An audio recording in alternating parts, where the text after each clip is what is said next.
Now, forging her stainless steel supports, mainly her torso, her upper body weighed every bit of 200 pounds, about 180. And it was important for her center core to almost look like it's being lifted by a breath. The same amount of wind it takes to lift a plastic bag in a parking lot. To create that would also be structural and not create a spring where she's balancing up there. Like it had to be so structurally sound. It had to be perfect. It had to be absolutely perfect. And once it's together, it stays that way. And then stainless steel is a wonder to work with. It's very difficult. It loses heat very quickly. It likes to work harden very fast. Plus, when you get it too hot, all of that carbon will rise to the surface and it'll rust again. You totally change the molecular structure of the stainless steel. But it does have better rust resistance than mild steel. It's going to the coast, so it all had to be forged from stainless steel. Man, it was a challenge. Keeping that temp nice and low as possible, but still keeping it hot enough to be able to move it the way it needed to move. It all just worked out. Every line that caressed her skin had to be extremely deliberate. It worked out perfectly.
So, you had the core, and then the arms acted almost like a tripod support.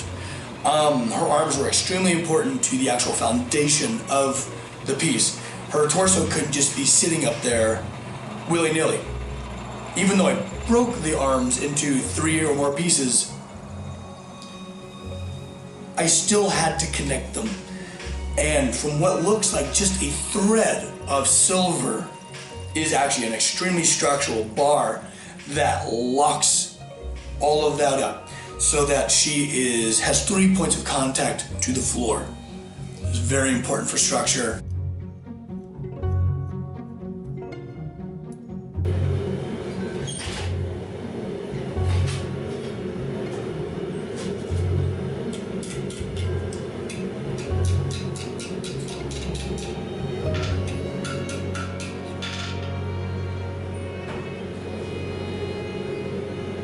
So I've been getting a lot of questions regarding how I'm keeping her all together.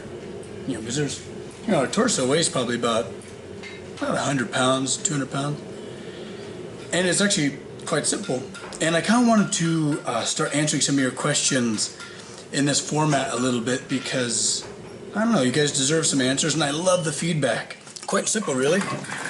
Made these really fun little crystal stainless steel nuts, and then I drilled into the marble here, and then they just get epoxied all thread into them, and just like that, and it holds tight.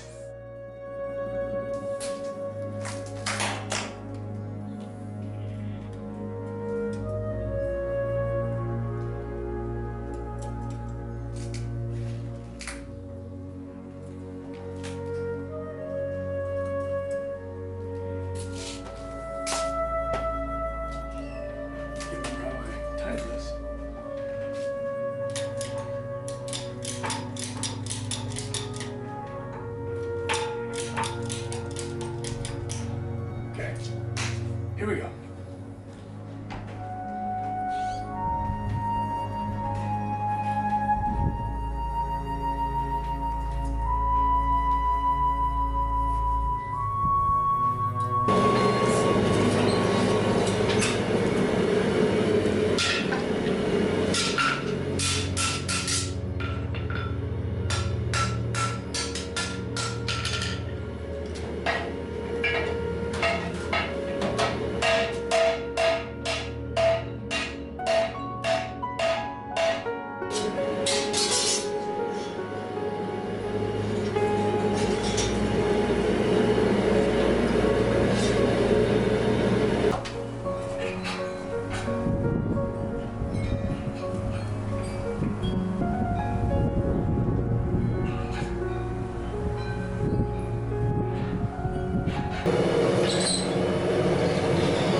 And as always, my friends, thank you for watching, and I hope from the bottom of my heart that you enjoyed her as much as I did. Thank you for watching.